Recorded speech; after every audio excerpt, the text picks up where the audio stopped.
Guys, inventory is growing. That is an absolute fact. But with that in mind, what does that mean for you as a buyer or a seller? Stay with me and I will share. You better get fired up. Guys, happy Monday. We're here every single Monday with What's Hot at 11 o'clock, where we share the hottest things in the real estate market, specifically here in Port St Lucie, to make sure that you're the most educated buyers and sellers in this industry. Today, I want to talk a little bit about inventory. It's been blowing up massively. And, you know, we're not seeing anything like I saw in 2008, but I do think it is absolutely going to create a pricing change, right? I cannot imagine we're not going to see prices come down. And I share this quite consistently in a lot of my videos where, you know, the myth, and it is a myth right now in Port St Lucie, at least, that prices have either continued to go up or have come down or whatever. Neither of those two things are happening here in Port St Lucie. In Port St Lucie, we're actually seeing prices are steady since January 1st, right? They might go up $5,000, they might go down $5,000, but they're staying right in that little window. And right now they're exactly where they were at on January 1st, right? So prices are not going down, but inventory is going up. There's some other things that I'm seeing. I'm going to share a screen here in just a second.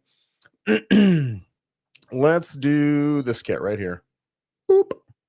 All right, so you should be able to see my stats over here. These are Port St Lucie single-family homes. I pull these stats every single Monday morning for a sales meeting. I cut everything out of the middle, so all you can see is January 1st and then today, December 16th. And active. So these are single-family homes that are currently being sold on the market. Almost exactly 12 months ago, we had 1,388, and now we have 401 more, which is 28.9% more. So for every 100 options you had back on January 1st, you now have 1,208. Well, that's not right. 129 options.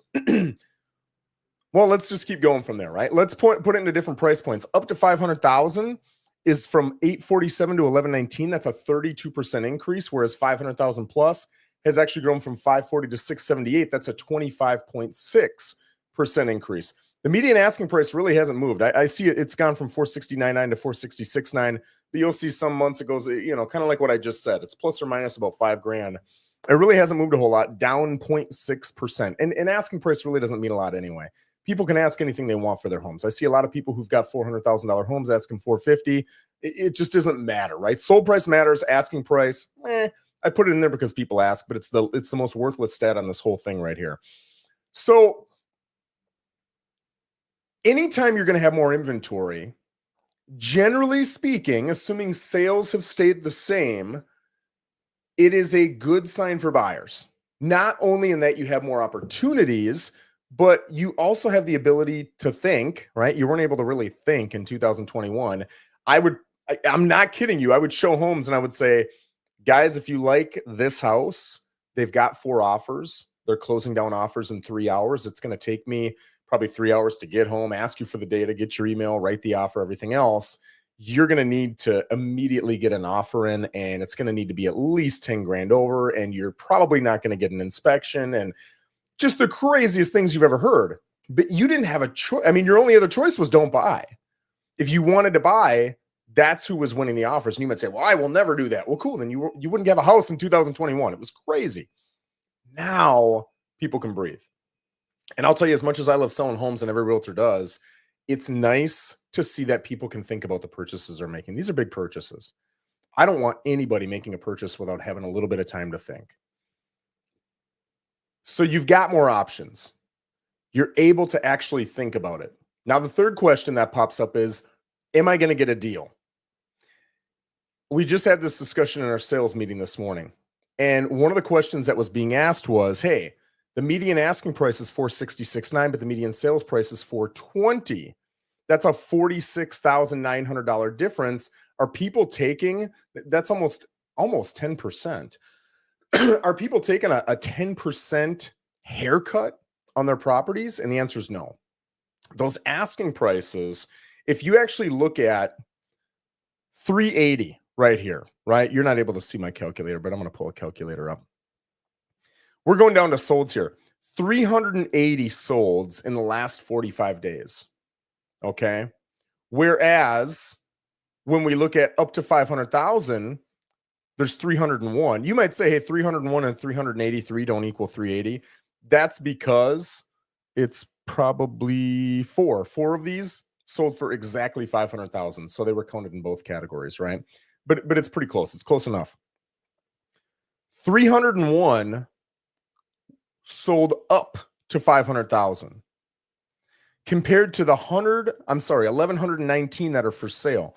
When I go 301 divided by 1119, you're talking 26.9%. We'll just call that 27%.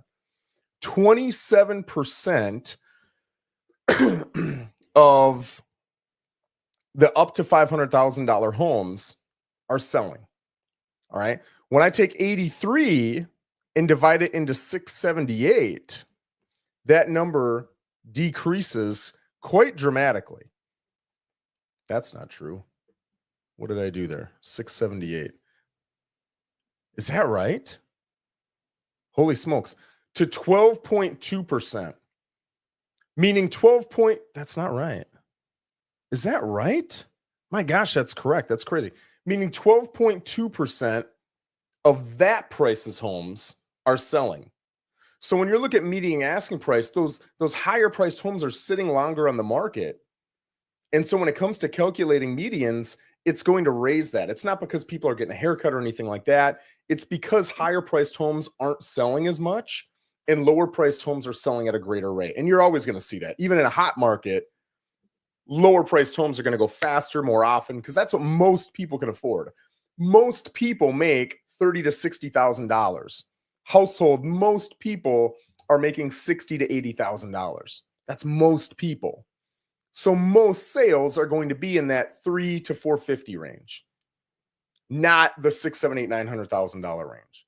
That's why you're seeing that. So they're not taking haircuts. If you actually look at what people are getting for their homes compared to the asking price, we're still in the mid to upper 90 percentiles, right? So it's right around 96, 97%.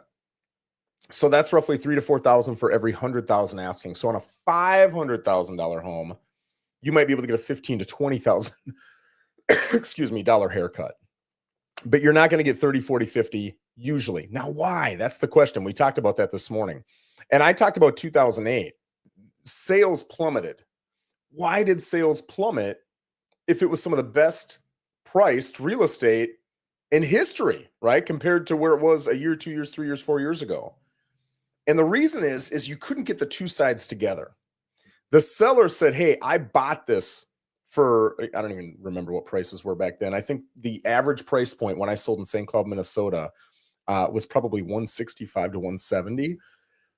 So let's just say 200. I bought this for 200 and now you're telling me it's worth 160, but I still owe 192 on it. I'm not going to sell it for 160. Even if I paid cash for it, I'd rather sit on it than sell it to you for 160. Buyers were thinking, understandably so, this is 2008. Things are crazy. Banks are falling. People's 401ks are failing them. People are losing their jobs. We're on the brink of just absolute global disaster.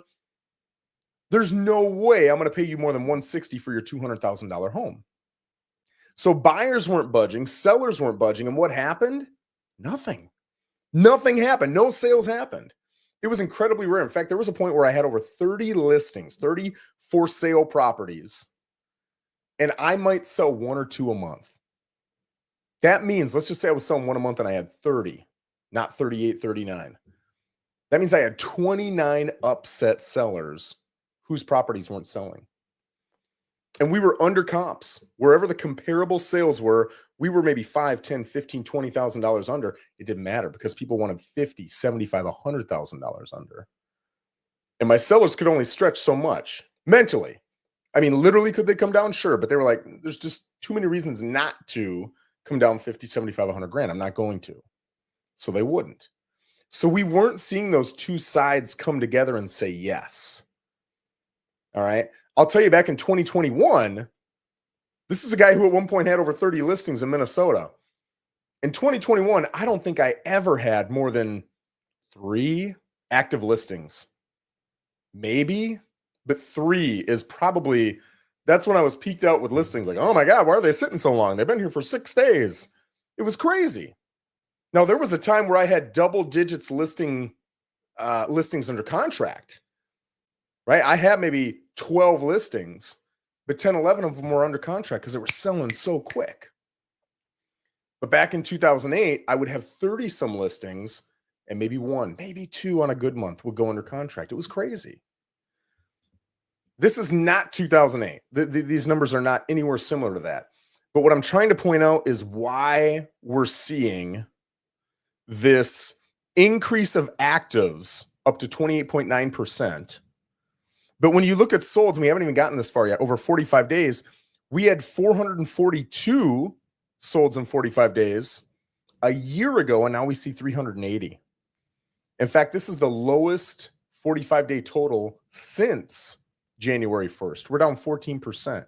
So not only are we up almost 30% in actives, but we're down 14% in sales. And you can see the difference in the up to 500 versus 500 plus is roughly the same. Down 12.5, down 15.5. Median sales price has not moved. And that's why. It's because you can tell the sellers that the market is soft all day long, but if they don't need to sell, they're not going to sell. Adding to that, something we didn't have in 2008, which, number one, the market's just not as bad as it was in 2008. And in fact, it's not really bad at all. I wouldn't say it's a neutral market. I would say it's a buyer's market, but it's just a buyer's market. It's not an incredible buyer's market like 2008, right? But, I was going to say you're adding something to that, and I kind of forgot my point. I don't know what my point was there. I was going to get to something. But anyway, the median sales price is not moving. If the market is truly softening, and this isn't, a seasonal thing where we see in the summer kind of goes up and then the winter it comes down. We're not seeing that possibly because we've got lagging data. It might take 3 months, 6 months for that to catch up. And when that catches up, now we might see the prices go down. But again, you've got to have people who want to do that. We've also got, I know what I was going to add, mortgages at 2, 3, 4%. We didn't have that back in 2008. We didn't have mortgage rates go up 3, 4, 5, 6% from where they previously were. So now you're telling me I got to sell for 30, 40, 50 grand less, and I'm going to go buy something, get rid of my 2.5% mortgage rate and take on a 6.5%? No, and no. I'll just keep the house I'm in. They're good. There's something we also have here in Florida that a lot of states don't have. In fact, the majority of states don't have. I'm guessing, and this is a pure guess, Arizona has this. Small pockets of California might have this. Maybe a little bit of Texas has this. But Arizona and Florida, I would imagine, having a lot of this. We just are loved by old people. We got a ton of people retiring down here, and those people are in their 50s, 60s, 70s, 80s, and they're either paying full cash for their property or they're putting down 20, 50%. So when the market shifts at all, which again, we're not seeing any decrease in price, they don't really care. Their mortgage isn't really hindering them because they don't have a mortgage. Sure, taxes go up every single year, but especially if you're homestead, they can only go up 3%. Well, that's not true. Your assessed value can only go up 3%, but they're going to go up roughly 3%. And your insurance, it could go up, but it's not enough to really break most people, especially when you look at your alternative options being selling and then I got to go buy another home anyway. And according to Joe Rosen, people aren't taking deals on their homes. The median asking or sales price a year ago was $420. It's still $420. This guy's asking me for a deal, but I'm probably not going to get one when I buy. Just not going to do it. We've got to see more negative indicators for a longer period of time, based on my experience, before we're going to see that median sales price shift and drop down. What do I expect? Here's where I'm going to dig a hole for myself. What do I expect in 2025? I will say this. It makes no sense to me. And this is a guy who nerds out over data. I nerd out over data more than probably 99% of other realtors because I just like it. It interests me. I can't comprehend why people are continuing to list their homes at increasing numbers. Why were we at 1388? Now we're at 1789. My thought, and I guarantee if you go watch one of my videos from like December, January of last year, I guarantee I said in a video, inventory is not going to increase. Why? Because everybody's got low mortgage rates and now mortgage rates are higher. So the only people who are going to sell are people who have to sell. That's it. None of the want to sells are going to sell unless you're cash. So I don't comprehend why that's happening. I just know the data says it is happening. So this stuff, I will firmly tell you, this is happening right here. The why, my opinion, is what I'm sharing now. It would have been wrong a year ago. Why is it continuing to go up? I have no clue. I have no idea. Because we're not seeing an increase in homelessness. So that means those people are still doing something, right? They either got to go buy another home or they're renting or something. Something's happening. We're continuing to get an influx of people into Port St Lucie, although I think that number is slowing down a little bit. Yet I see sales dropping 14%. That's interesting. I don't know what the reason is. I do think, however, if this is not a seasonal thing, which now that we're showing January 1st compared to the 16th of December, I don't think it's just a seasonal thing. I think it's a market thing. I do think that within 3 to 6 months, you're going to see that median sales price drop. Now, could these markets improve and that lagging median sales price never does dip? Sure. How far do I expect a dip? I mean, I don't everything I'm seeing by every analyst out there. I'm talking Zillow.com, Homes.com, Realtor.com, the National Association of Realtors. Almost all of them are saying, and I'm talking United States here, not Port St Lucie, that we're likely going to see a 2 to 5% increase, right? At the worst, they're saying roughly 2. At the best, they're saying roughly 5. Nobody's saying 10, and I'm not seeing a lot of people saying a dip. So they're saying a modest, kind of within inflation increase. And everything they're saying kind of aligns with what I'm thinking. And I'm adding to it the fact that it's like 70, 80% of people who have mortgages at 4% or under. So you're going to increase your mortgage rate by 2, 3, 4%, which is going to drastically increase your monthly payment. That added to it, I really do think we're going to start to see, I think we've kind of hit, and if I backed it up, if you looked at the last 3 weeks, you would see we've kind of hit a plateau.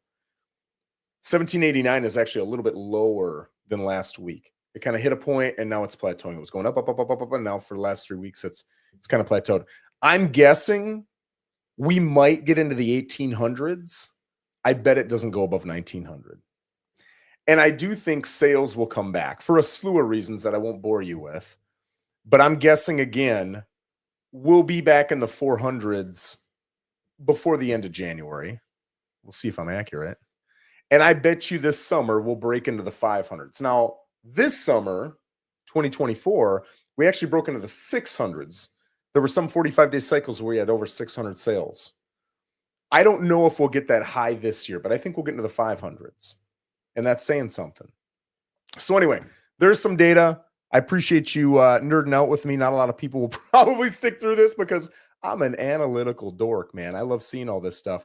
If you've got something you'd like me to dive a little bit deeper on, if you've got questions about a specific part of the market, feel free to send me a DM or comment in this video, and I'm happy to go through that in another video with you guys. Thank you, as always, for joining me. Again, we're here every single Monday at 11 o'clock where we're talking about what's on the market. Guys, have a great day.